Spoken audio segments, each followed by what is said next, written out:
This is Boo. She's my stuffed animal friend who travels with me. I'm going to talk about how this all breaks because, I mean, as your ending session shows, there's nothing more fun than when software doesn't do what we intended it to do, right? That's just what we all really enjoy in our lives. So I'm Holden. My preferred pronouns are she or her, and I'm a developer advocate at Google, and I work on open source big data there. It's fun, they pay me money, and I work on open source, and I get to travel around the world, so I like this job. I'm also on the Spark PMC, which is like a committer, but with kind of a shitty version of tenure, where they don't guarantee that they pay us, but it's really hard to get rid of me. So I like being on the PMC as well. And I've worked at a whole bunch of other companies. This is my second time at Google. It's pretty much all the same stuff. I'm a co-author of 2 books on Spark, Learning Spark and High Performance Spark. I think the royalties are a little higher on High Performance Spark, so I think it's a much better book. You should definitely buy several copies of it with your corporate credit card if you have one. If you don't have a corporate credit card, don't waste your money. You can follow me on Twitter, and I normally put my slides on SlideShare. One of the things which I've started doing recently to try and trick more people like you all into helping review open source PRs is a live stream open source PR review in the Spark project mostly. And so if you're interested in seeing how projects like Spark do code reviews, you can follow me on Twitch or YouTube. And if you have feedback about this talk, pretty much about anything except for my fabulous fashion sense, I have this talk feedback link down here as well. So in addition to who I am professionally, I am trans, queer, Canadian, and part of the leather community. I actually work in America on a H-1B work visa. And right now that's a work visa that they're debating if they wish to keep it or not, which is a really exciting time to be an immigrant in America. And this is not particularly related to distributed systems. There is no secret Canadian garbage collector or distributed clock we've been hiding from you.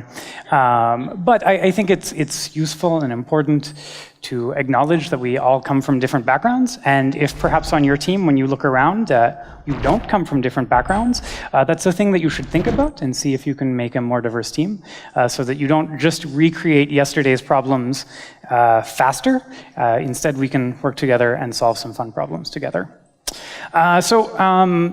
I'll put my slides at this bit.ly link, and if there's a recording, I'll link to it from there as well, and you can go there and get the slides and stuff. Yeah. Okay, so I'm hoping you're all nice people. This is a large enough audience. I'm sure there are a few of you who are not, but you can fake it for 40 minutes. And I'm actually really curious, how many people here are somewhat familiar with distributed systems? Okay, that is a lot of people. How many people would describe themselves as knowing Spark? Good, that's a lot less people, so that's exciting. There will be fun things here. And hopefully you're curious how systems fail. If not, there are 2 exits in the back, and really there's no pressure to stay. So what are some data parallel distributed systems? So there's Apache Spark, which is what if we made functional programming distributed? And so it has immutable data sets. It's a very nice system. I think, admittedly, I work on it and I make money indirectly from it, so I'm a little biased. But there's other ones too. Kafka Streams looks at the world and says everything lives in Kafka because it's from the Confluent people. Flink says, what about if we focused on streaming first and then kind of bolted batch on afterwards, whereas Spark does it in the other way around? And Apache Beam looks at this and says, wow, there are way too many systems. The solution to having so many different systems is another system. That works about as well as you'd think. It has some places where it actually works. And Storm is Storm. Anyways, yeah, I won't say anything about it. Okay, so for those of you who aren't super familiar with Spark, we're not going to just do Spark, but I'm going to draw a lot of parallels to Spark because it's what I'm most familiar with. It's a general purpose distributed system for data parallel processing. It's written in Scala, but it has APIs across many different languages. Python is probably the most notable non-JVM one. And it has sort of a core abstraction of RDD and a data set. And these names are a little bit confusing because RDD stands for Resilient Distributed Dataset, and datasets are also resilient and distributed, and actually came after RDDs, so I don't know why we gave them these names. But we essentially can think of this as a V1 and a V2. And V2, we more or less decided to make some extra mistakes to keep it exciting. So what is the promise of data parallel distributed systems? We essentially promise to take a few hundred garden gnomes and make them look like one really big garden gnome. And in case you can't tell, these garden gnomes are actually secretly computers. And so we will, renting this really big garden gnome is probably very expensive. But I can rent a few hundred small garden gnomes for a lot less money. And many of us are somewhat cost conscious, or even if we're not, it turns out that there is only sort of a maximum size of garden gnome that we currently have the technology to build. At some point, the cement starts to get kind of weird, and our garden gnomes fall apart. And so we don't have any choice but to use 2 garden gnomes. So we can essentially think of it as we promise to treat our data in certain ways, and in exchange, all of these different systems promise to make our 100 computers, or 1,000 computers, or 10,000 computers, and if you're using more than 10,000 computers, I know a Google sales rep who would love to talk to you, look like one computer. But it turns out that this promise breaks down. And normally it's for a variety of reasons. Some of them is that we don't always keep our promises to the system. Right? In Spark, it's a very functional system. And it turns out that when you give Java programmers functional systems, you don't always get functional systems at the other side. And there's nothing wrong with that, right? Except that it doesn't work. But that's a minor detail at best. So our first part of magic is pipelining. And so we can think about this as reading a terabyte of data is kind of expensive. And doing many operations, if each time we did one of those operations, we read the data back in, or we shuffled it across the network multiple times, that would get really expensive. And for people who how many people here have written MapReduce code? My heart goes out to all of you. I'm very sorry. But you know the pain or joy, depending on what you like doing, of trying to cram all of these different things into a single mapper or into a single reducer, all of these different distinct expressions so that you reduce the number of passes over your data. And most of these systems offer to essentially hide that for you. You can write your code in a nice, pretty way, and they promise to do all of the terrible things behind your back. And that works okay until everything comes down, crashing down. So we can think of this, okay, no one can read this, but that's all right. I'll describe it to you. We can think of this as just like, this is a set of operations, this is another set of operations, and this first set is all grouped together into a single pass over the data. And the same thing is true here for the second set of operations. It's all grouped together in a single pass over the data. And I don't have to tell the systems to do this for me. They're able to detect when we have what's called a stage boundary. And this is when it has to shuffle the data, and it can't just keep pipelining more operations together. And then the query plan, you can't read it either, but I can, so I won't explain that one. But it's the same thing. So I would not be a licensed big data professional if I did not have word count in my slides. It is actually a licensing requirement, which is why we see it all the time. Most people don't talk about it. But, so we read in a file called boop. In this case, our files tend to be on distributed file systems in several terabytes. So we have a terabyte of data about boop, and we tokenize it with spaces, which, as someone who grew up in North America, I can pretend is okay. It turns out that not all languages tokenize super great with spaces, and then we group it together, and anyways, we reduce by key, and so we sum up all of the things with the same key, and we save it out. And so if you're coming from the MapReduce background, you might be going, it's really important that we put this flat map and map together, but it's okay. Spark will do it for us. If we wrote the similar code in Flink, Flink would do it for us. All of these systems can combine these for us with pipelining. And this is done in Spark through lazy evaluation. So essentially, we ask it to do a bunch of things. Spark says, sure, I did it. It's kind of like a teenager. But when we go and check and say, like, hey, you didn't actually do any of your work, it's like, oh, yeah, just give me 5 minutes and I'll go take the garbage out, right? And so that's what happens when we call save as text file. Spark actually finally does its work. And Kafka Streams looks pretty similar, except this is in Java, so we've got more angle brackets and types written down explicitly. If you really like in Java code, you can write Java Spark code, you can write Scala Kafka code, whatever. It's all the same. Okay, so this is really awesome. And it works, right? Okay, yes, people believe me, it works. So there is a catch. Ooh. Okay, that was not the catch, but that is also not great. I'll get that later. There is a catch, and our magic is going to break. So this is the happy part. We can pretend everything is fine. So this is where everything starts to fall apart. The first one is in Spark, we don't have a whole program view. We only get to see up to this action, right? So if I go ahead and I use that same data again after the action, Spark isn't able to do its cool pipelining thing, and it'll end up reading the data multiple times anyways. And that's sad, right? It's no longer looking quite as magical. The other one is when it comes to debugging. Now, I know you all probably write perfect code, but for your coworkers who may occasionally make the slight mistakes, the problem comes that Spark has helpfully stuck our map and flat map together, and then when it comes time to debug what went wrong, it says something along the lines of exception inside of iterator, anonymous function.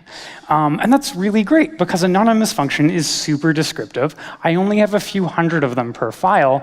I'll just go and find it. Like I can just check all 100 functions. But that's okay. Debugging, we don't spend too much time on that. That's totally fine. And yeah, the main one is that we can only see up to the part where we do our action. And there's this part, which is what we call foreshadowing, wherein Spark can't understand what we're asking it to do. It doesn't understand JVM code particularly. It just executes it for us. So Beam takes a different approach. It's not actually a whole program analyzer, but it looks a lot more like a whole program analyzer. And essentially, instead of using lazy evaluation, you construct your entire graph, and then you tell it like, hey, I'm done with my graph, analyze this and go run. And that's really awesome, unless you have iterative algorithms.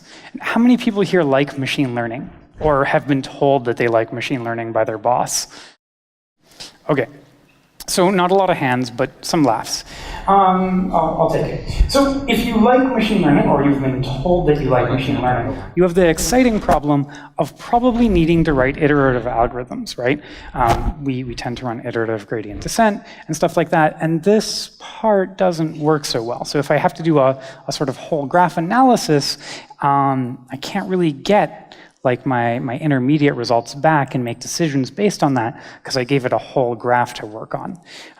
And so this is kind of a trade-off. On the other hand, if I use the same data multiple times, like Beam is good. It doesn't matter if there was a shuffle stage after it or anything. It is just, it's solid there. Okay. This leads into our next point. These systems distribute computation, but they also distribute data. And once we actually force Spark or Beam or Flink to do this work, our data will end up having to be distributed. And sometimes this works. If you're really lucky, it works well. And this is probably the biggest regret that I have. Not that I really know how I could have changed it. But Spark and Flink and Kafka, and a lot of these other systems all use deterministic partitioners. And it's based on the key. And so what this means is that for any given key, I will always produce the same result. And that means essentially, if we think of our data as being in different partitions, everything with the same key will end up on the same partition. Does anyone see perhaps something that could go wrong here? No? Okay. Well, okay, so all of our garden gnomes are here. one of our garden gnomes is going to end up being responsible for null. How many people have some data with some null values in it? Okay, a fair number. Maybe you have much higher data quality than I do, but I often have enough null values to make one of those garden gnomes very, very sad. In fact, sometimes so sad that that garden gnome will develop a drinking habit and stop working. Or as we call it, managed restart. Yeah, so Key-skew to the anti-rescue. And this is frustrating because now the fact that the distribution of our data matters is a little sad. This one big garden gnome is starting to, the curtain is coming down, and we're seeing it's actually several hundred garden gnomes. And there's one very depressed garden gnome who is responsible for null. And there's lots of operations which effectively force the systems to do this. Now, there are more intelligent things that we can do, and there are different approaches. Beam has an interesting solution regarding liquid sharding. So it's not all systems that suffer from this sort of deterministic partitioning, but it is a lot of them. And that's because deterministic partitioning gives us all kinds of really cool things when it comes time to join data, look up stuff, or do really anything with it. And so here's an example about mustaches. I live in San Francisco in the Mission District, and this is no longer true, but there was a time when the Mission District was really a wonderful place to see all of the different kinds of mustaches that America had to offer. A lot of handlebar mustaches, it's true, but there was good variety. And I've always wanted to get out of tech for reasons, and I thought that maybe I could start a mustache wax shop. It seems like a pretty natural following, distributed systems, mustache wax vendor. But to do this, I needed to figure out where to set up my shop, right? I can't just open a mustache wax shop in New York. There's just aren't enough mustaches there to keep business going. So I can, because this is being recorded, isn't it? I should not make jokes about how much data is available for purchase. But let's pretend that some people have voluntarily opted in and given me information about their zip code and their preferred kind of mustache wax. And so I have this wonderful marketing data, and I need to figure out where to set up my business. But it turns out there are so many mustaches in San Francisco, they don't fit on a single computer. So I use a distributed system, and then I try and organize them by zip code. The problem is San Francisco just has so many mustaches that the computer responsible for the Mission District gives up. It has too much data, it just can't process all of those mustaches. And then we can see here, New York has a few, and I don't actually know what the 6-7 one is, but there's just really not enough mustaches in that city. They need to up their game. But this is unfortunate. Our job fails, and if we had a really big gnome and we asked it to group the data by zip code, it would have worked fine. So this is unpleasant. Now, we can work around this, of course. We can add a little bit of junk to our key and make it work, but the magic is starting to not look so magical anymore, right? I have to know that I have 100 garden gnomes. That's really not a lot of fun. It works, which is depressing, but it works. Okay, yay. But we can make it even worse. We can combine this problem with that other problem I alluded to and make things just even more terrible. So here we were getting the mustaches together by zip code, and so there's really, if I have more data about one thing than I can have on one computer, and I try and group it together, it's kind of my fault, right? Like I'm asking the thing to do something which is not super reasonable. On the other hand, I might just be interested in knowing the number of mustaches in each zip code. I'm not doing my direct mailer yet. I just need to know where to open my shop. And we can think of this as there's a worse way to do word count. Yay! Excitement. Okay, let's take a look at the bad word count example. And this looks okay if I didn't mention it was bad, right? We read in our data, we tokenize it with my shitty North American space tokenizer. I key the data, I group it together by key, this all sounds fine and safe, and then I compute the summation and I save the result out. And you might be looking at this and being like, Holden, why does pipelining not save me from this problem, right? You said that Spark can magically combine these stages for me, and Flink and all of these other wonderful systems, and it turns out that, yeah, it can, but... oh, I can pretend this is on big data. This is on literally kilobytes of data. I ran this on my laptop on an airplane, and I can't even read it. Yay, VGA. Trust me, these numbers are tiny, but the important part is after the map stage, it doesn't get any smaller. And yeah, okay, so what do? We rewrite our thing from a group by key into a reduce by key. But this is kind of depressing, right? Like, why do we have to do this? Why isn't the optimizer smart enough to do this for us? And so it turns out that it can't see that we're computing the sum. All it knows is that we want to do something with the data, but that .sum function could be any Java function. And so it doesn't know that it can start to pipeline this operation, so it's forced to create this really, really big list and then compute the sum in a sort of naive fashion. And this is unfortunate, right? Because once again, our giant garden gnome starts to look like 100 tiny garden gnomes with drinking problems.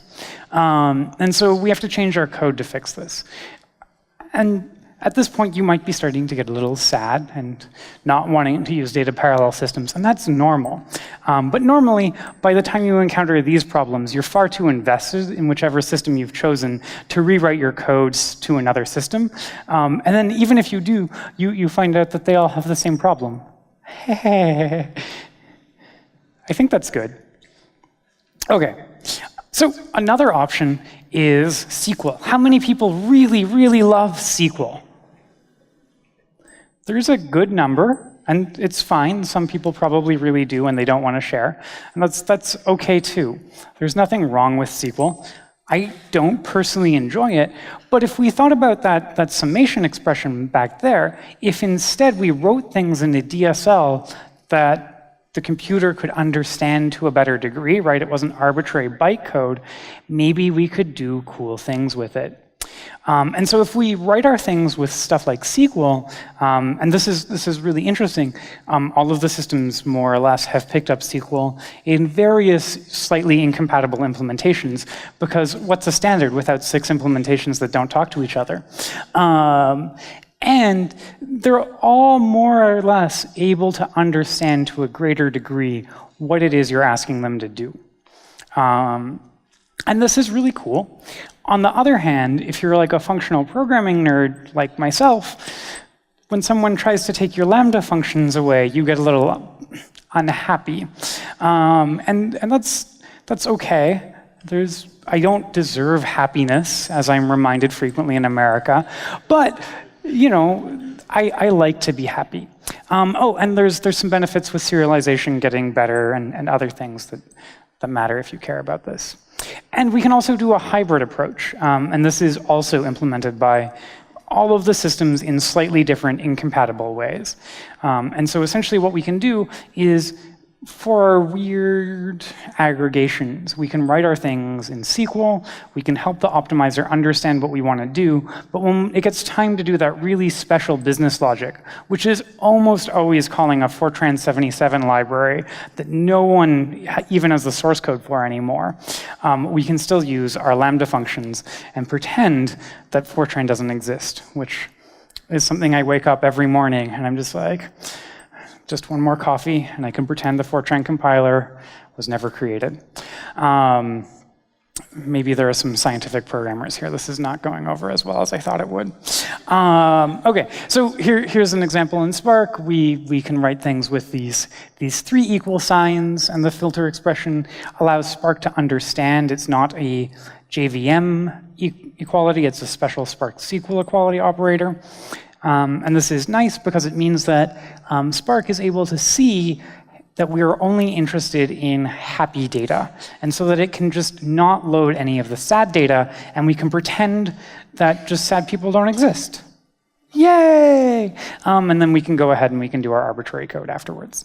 And that's cool, and that kind of works. And I do want to leave one thing on a positive note. So let's leave it as that kind of works and not look at how that one fails. So how many people here work in Python or R or have a colleague who works in Python or R? That is not everyone, but it is a good percentage of people. And there may come a time when you have to get your code into production, and your company's version of production may not include Python or R, and that's unfortunate. But it's very popular with data scientists, and so lots of people do this for data analytics. So how do we support it on big data? With terrible things. So we use, let's see if we use pickling, sockets, pipes, and JSON. And I don't have a funny image for JSON, because fundamentally JSON is not funny. And we put these all together into one system and say, dear God, I hope this works. And frequently it does, which is truly magical. And so this looks like we've got Py4j, it's used here, don't ask about it, and you'll be happier if you never understand it. Then we use pipes and sockets on the workers to communicate different kinds of data, because why do one thing when you could do two? And we can pretend everything works just fine. And actually, if you take a look inside of PySpark or even the similar code in Beam, you'll notice that for the most part, it calls functions on this like _j. And this _j represents the underlying Java object that we're trying to hide from you and pretend is actually a Python object. And that works. Kind of. And if you find things that are broken, the problem is they're normally broken inside of the _j part. And then your Python developer gets to debug a Java stack trace. Yay! It's so much fun to write code in one language and get a stack trace in another language. It's just like, wow, I am magical. So not surprisingly, this is one of the parts of big data systems which tend to break rather frequently in a whole bunch of different ways. One of them is debugging is a nightmare. Best case scenario, I write my Python code, I get back a Java stack trace. Worst case scenario, I write my Python code and everything just exits, and I get a Java core file. Sometimes I also get a Python core file, but that doesn't help. And in fact, neither of these things help. And often you just end up going, well, I'll comment out this part of my code and see if it works. Hey, we can use binary search on debugging. If we pretend it's an algorithm, it's not depressing. Right? The other one is it's a lot slower for reasons that are somewhat esoteric. Essentially, we end up having to take the data, switch it between many different systems, and switching between these systems comes with a cost in addition to being really difficult to debug. And it's also a little bit slower, and there's some issues around splitting up the memory between these different systems, especially for people who work in Yarn or Kubernetes, where you have someone who wants to manage the memory. You have two systems which both want to use all of the memory that they're given, and they don't play nicely together because we didn't think to make that happen in literally any of the systems. Except one, but it doesn't work yet. There's a really cool new thing in Beam where they launch a separate container with its own memory limitations, and then Python doesn't actually go and eat everything because it's constrained to its own little container, and you have like an outer container. But that comes at an additional cost of IPC, so it's always broken. It's just a matter of how broken you want it to be. Okay. If I didn't scare you away from these systems, and you're like, you know what? I've always wanted to write Python code and debug it in Java. I have a collection of videos for you, and you can check these out. Paco has a really lovely introduction to Spark video. I think it's quite great. Gwen has some lovely Kafka videos if you want to play around with Kafka streaming. I think they're all very good. So in summary, data engineers have seen Cthulhu.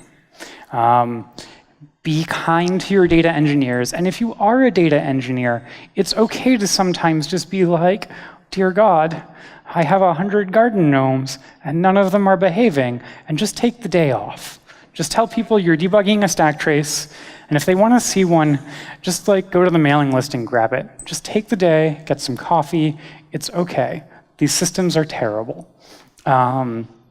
Right, yeah, be nice to the data engineers. And the last one, which is terrifying, is sometimes I talk to people, and they go through all of this pain, and then they get it working, and then they're like, you know what, it works. I'll just put it in production. And that's lovely, provided that you're planning to change jobs next week. Because there will come a point where your code's going to break. And if you don't have validation or testing around this stuff, it is going to be atrocious. Even if you do, this is pretty hard. So please use the testing libraries of the system that you're working in, and please, please, please test your code.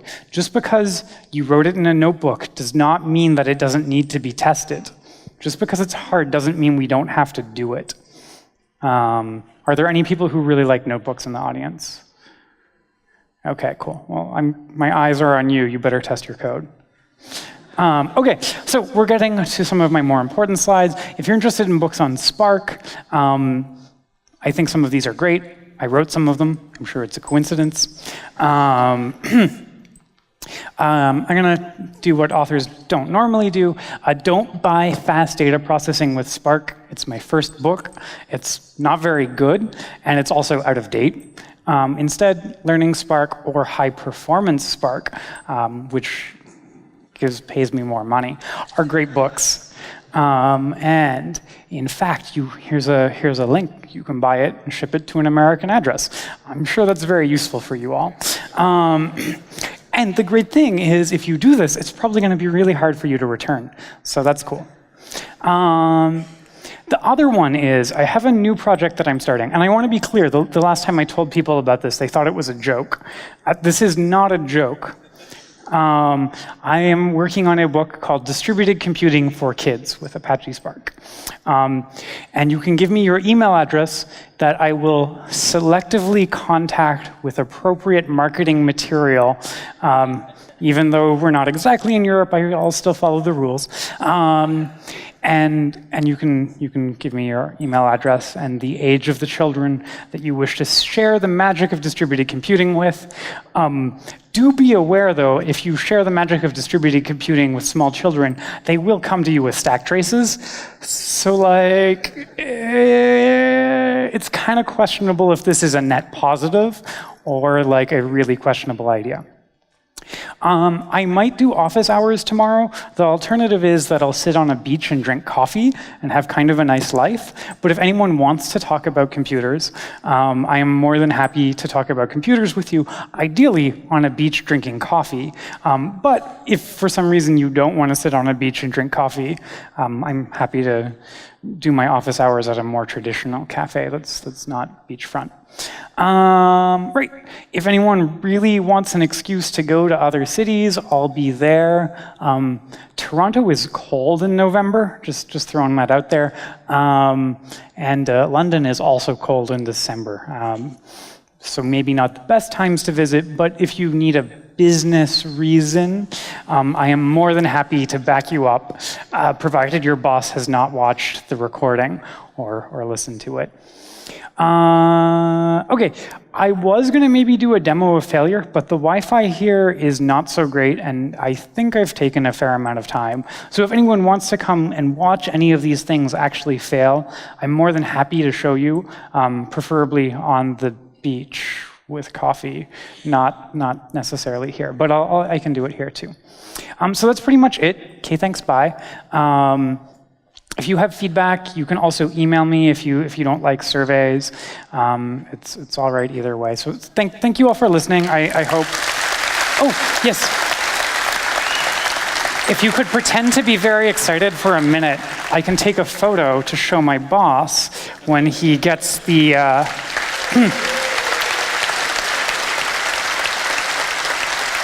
expense report from my flight, which I think might be kind of a surprise to him. I didn't tell him I was coming here.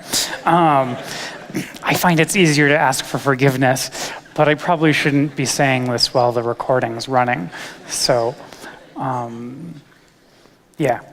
Are we good? Thank you so much to Holden Karau. Okay, thank you.